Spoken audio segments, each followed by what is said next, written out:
Low testosterone, low libido, broken sleep, a stagnation in training and races, and just overall feeling knackered. I've been experiencing all of those above symptoms in the past few months, if not year, and if you felt any of the same, hopefully this video helps you out to know that other people may be in the same boat, and also might help you identify the cause and how you can hopefully reverse those symptoms as well. I'm going to break up the video into background, the symptoms, the potential diagnosis, and what I believe the condition is, and then the steps I'm taking to try and get back on track, which hopefully you can also do the same if you're feeling in a similar boat. First of all, I'm going to give a quick background into myself, as I think it's quite important to paint the picture as to where I believe the symptoms and signs have shown themselves and kind of where it all started really. So I'm 27, pretty keen runner. I started running in lockdown, as did pretty much everyone. I'd done gym for quite a long time, followed more like the bodybuilder approach.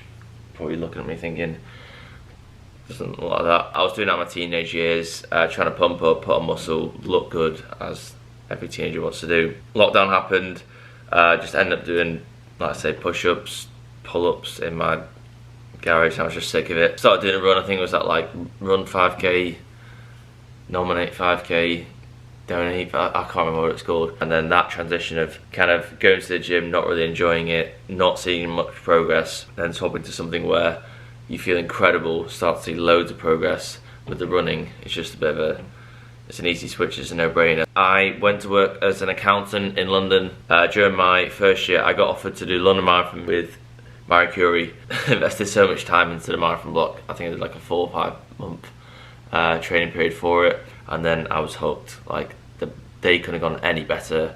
And yeah, I just knew from then on, heavy marathon. And it was. Kept churning them out.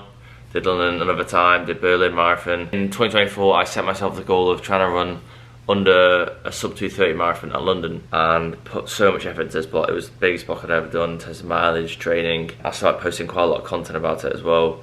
Started getting a bit of traction in terms of like views and followers, and also just opportunities. Back in 2023, I got offered to do Berlin Marathon with like Pro Direct, and it was just crazy opportunities. Like, I never thought that basically hobby that I was doing just to keep myself sane during lockdown could lead to going on trips and working with brands. And I ended up running 2:29.46 on a day, and that was like, I couldn't believe it. It's the hardest race I've ever done in my entire life, but yeah, I was so happy with that final performance. I realised there was potential scope for me to make a living out of this, bit of a career. I had quite a lot of people messaging me about like coaching. At the time I was doing stuff with brands as well. Granted, it wasn't incredible income, but I knew that if I was fully focused on it and I was continuing to grow, the income stream would also increase, and then I could maybe give it a pop. At the start of this year, I ended up going full-time on the online running coaching, and then doing some content on the side as well. So the reason for that background is basically to say that I went from a switch with running just being a hobby, something that I do to extract complete fun from, I do in my spare time, kind of get away from work, to it being my work. And effectively my whole life being centered around the sport, which I'm so grateful for and I love. But what I tend to tell people is that it's incredible when it's good, but when it's bad, it's pretty bad. But it's of my own making. It was my own decision. I knew that I was getting myself into that when I made the transition into work. But I do believe that that mental switch of when I decided that I was gonna veer away from the accounting and then go into the world of running, it became a lot more, and I think that's where the signs and symptoms probably first started. So what were the symptoms I've experienced and the ones that you're maybe experiencing as well? Number one, which is the key giveaway for me, was low libido and just complete lack of desire to want to try and find a partner. My teenage years and uni, school, not going to go into much detail, but it was definitely centered around, not centered, it was heavily centered around one thing though. Yeah, those desires were very much there in those years, and they just completely went, which was alarming. But I also kind of just told myself / gave myself the excuse that, oh, it's just focus is shifting, I'm grinding, I'm working hard, like I'm trying to create this new life for myself, like I've changed my job, I've changed my outlook, and I'm just striving towards one thing. It's completely normal. Listen to podcasts that tell you, like, you've got to block out like the women in your life and just go full grind mode. To have no desire is weird, like little to no desire is very, very weird, and that's not natural. You can put it to one side, but just not having desire was a bit alarming for me. That led me to go and get a blood test, check my testosterone levels, and lo and behold, they were in the dumps. I'm not going to go into the actual numbers, but I'll just say they're out of range because they're very much out of range. Another one was broken sleep. I wake up probably 3 to 4 times a night at the moment. I don't really have difficulty getting to sleep or getting back to sleep. It's more I just wake up and then go to the toilet.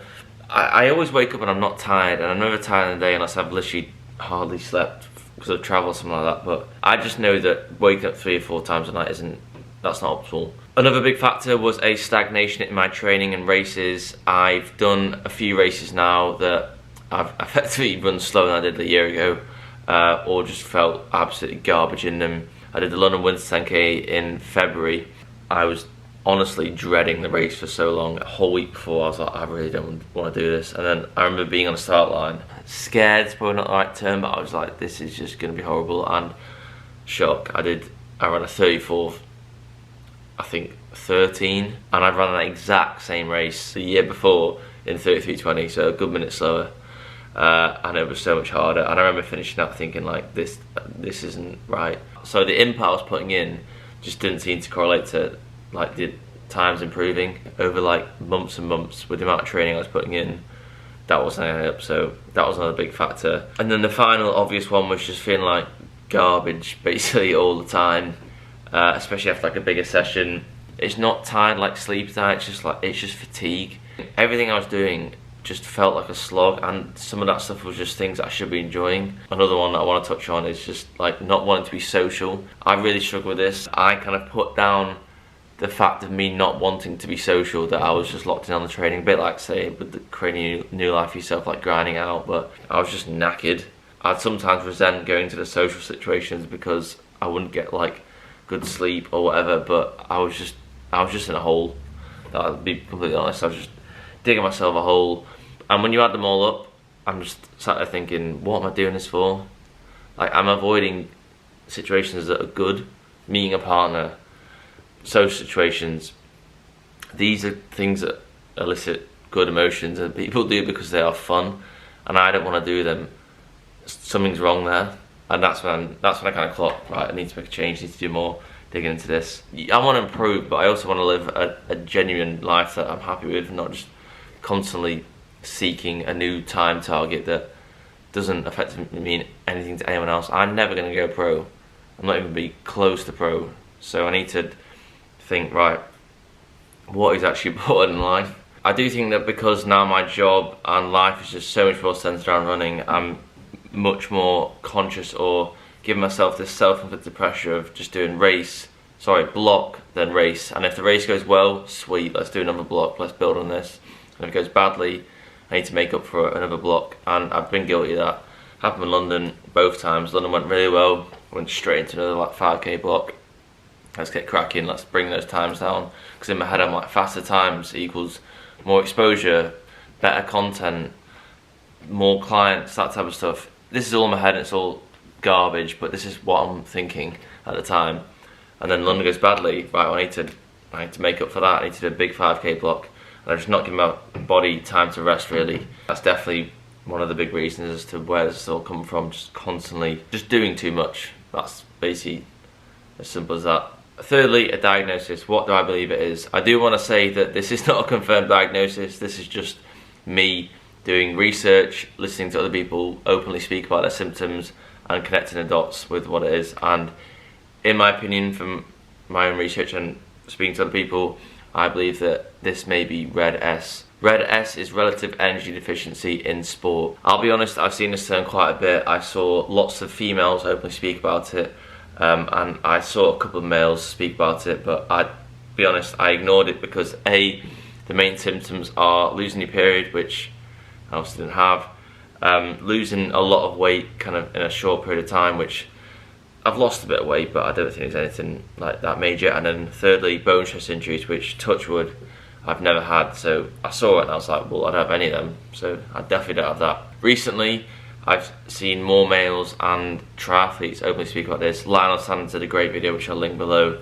So I did a bit more digging on symptoms, and then lo and behold, I'm taking them all off. Like, obviously losing your period isn't going to be affected by males, but I think that the male way of that happening is the low testosterone. I don't want to dive too much into it because that's not where my expertise lie. I'm just going to be honest about my symptoms. This is not medical advice. I'm just being completely honest with my symptoms and what I think it is. Because the body is in a prolonged energy deficit for a substantial period of time, it prioritizes survival, and doing that, it will take away energy from systems that needs to be less essential, like the reproductive system. When it takes energy away from the reproductive system, that's when you see low testosterone, low libido. I know a lot of women speak about it and have been affected by it, and obviously one of the key giveaways is losing your period, which for males, they don't have that.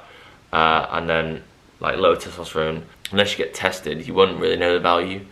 So if you are male and you are thinking you might have this potential condition, the first thing I would do 100% is just get some tests before you go down a rabbit hole. Get the actual results right there in front of you so you can work out, okay, is this in range, is this in low, is this a bit high, and then go from there. There'll be loads of people who are training, doing a high volume of work that have overall fatigue, the sleep's just a bit rubbish, but that could be due to just stress and just the overall training load. A lot of these symptoms are quite, not generic, but they can be caused by a lot of things. It doesn't have to be red S, so get tests first, make sure that you know exactly what's going on inside. It's also important to know that red S isn't like a concrete diagnosis. It's not like, okay, we'll do a test and then there's a certain bacteria or cell in your system that means yes, you've got red S. It's quite like holistic and subjective. A sports nutritionist or doctor will take in loads of different factors in terms of your actual like test results and your levels in your blood. They'll also take into account like your training focus and training pressures, like are you elite athlete, professional athlete? Does your income rely on you doing well? Do you have pressures from your coaches to do well? They'll also look at your relationship with food. You know, is there signs of potentially an eating disorder there? Are you hesitant with, you know, eating more? Are you very conscious about your weight gain? Are you trying to lose weight to run faster, which is the classic thing? So the sports nutritionist and doctor will take into account all those measures and then make a judgment based off that. And I think there's a questionnaire on one of the papers I was looking at, which I'll link below as well. There's a checklist in terms of what the professional will look at to say, okay, yes, these are the factors and these are the assessments we've made. It's interesting as well because I've been referred to an endocrinologist a couple of days ago from my GP, but I spoke to the GP about red S and they didn't know about it. And I'm not saying that's bad at all. I'm just saying that's how new it is. During their teaching and learning, they haven't learned about condition just because it's so new. So I do think with more people opening up and more people raising awareness that as a condition it can be studied more papers and more research can be produced on it and it can help more people out. But another thing about my early years, which I think is very important to say as to potentially one of the causes as to what I'm here now, is because I was very, very calorie focused. The whole if it fits your macros days, you know, calories in, calories out. It's good to have a knowledge of that to an extent with your training because, as I'm potentially experiencing and a lot of people have experienced, it's so much better to overfuel than underfuel. Like the consequences of underfueling are much worse than overfueling. And I think, especially with like protein and just general intake, runners often consume less than they think they need, and tracking can kind of show, okay, this is exactly what you're eating, right, I need to eat more here. I've backloaded calories quite a lot on a day previously. I do think I'm pretty good at fueling my sessions during, and then I'll always have a bit of protein and carbs afterwards. But maybe in that like lunchtime meal, I'm thinking, okay, I'll hold a few calories left back and then have them in a dinner. When you're training so much, like I'm training twice a day most days, it's so important to spread your calories out and make sure that your body has the fuel it needs for each session. And finally, what are my next steps and what are the steps you might be able to take to, fingers crossed, reverse the symptoms and get back to feeling good and feeling normal again? First of all, increasing calories. Lighter equals faster argument is rife in the running world at the moment and always has been, but I just think it can be taken both ways. And yeah, fine, lighter might equal faster to an extent, but if lighter means you're injured and you're feeling like absolute garbage and you're resenting everything, it doesn't mean faster. So I'm going to be increasing my calories. I'm still going to track. I'm just going to try and add 300 to 500 calories each day, and then try and spread out my calorie intake a bit better over the day. Pretty confident my fueling during session is good. I'm hitting like 60 to 90 grams of carbs and like an hour within a workout, feeling well beforehand, feeling well afterwards. It's just maybe in that like period between a session and dinner where I need to take more away from dinner and put it more in that lunch. Secondly, reduce overall load, so pulling back on the intensity with the sessions, swapping out a session for an easy run, and also a complete rest day. So today's a rest day where I'm doing nothing. I would normally go and do a swim or like a super easy run. I'm just having a day where I just do absolutely nothing. I'm also going to speak into a sports nutritionist. I got off the call today with, like, luckily I put the video on Instagram, I got a crazy response from it. Super grateful for that. This guy reached out from the GB team and said he's a sports nutritionist there and he'd love to help me out. He gave me some great insights there, so I'll kind of want to make a specific video on that because I feel like it's very important. And I'm going to get a DEXA scan as well, just to check like fat percentage, muscle mass, check my bones are all in a decent shape. The blood test did suggest that my bone density is okay, so fingers crossed on that, but just another step that I want to take just to get more information, more data, and kind of the more data we have, the more likely we are to connect the dots and find the real cause rather than just jump into conclusions. As I understand it, RED-S is basically a prolonged period of low energy availability. So in short, you're expending more than you're putting in, and the way I'm going to try and combat those symptoms and those signs by reducing my overall load, so reducing the output and then increasing the input. I'm going to increase the input by increased calories and then reduce the output by reduced intensity and overall load. And hopefully after, well, this could take months, maybe even years, but I'm hoping multiple small changes over a couple of different factors should make a big difference. That was a very long video, I apologise, but as you can tell, I'm very passionate and animated about this, and I know full well that people are in a similar boat.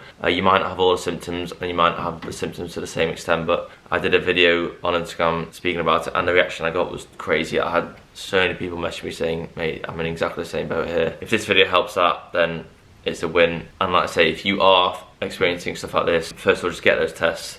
Make sure that you're not jumping to conclusions and going down your own little rabbit hole. Get concrete evidence and tests and then go from there. I'm more than happy and mega keen to answer any other questions that you might have around the condition, but like I say, I'm not professional, so please do speak to professionals, and I'll put everything I've used in terms of resources, other YouTube channels, other videos, other pages that I've used to hopefully identify this in the comments below. I know that low libido, the lack of wanting to have a partner, and low testosterone can be a bit of a touchy subject, but you don't need to tell anyone.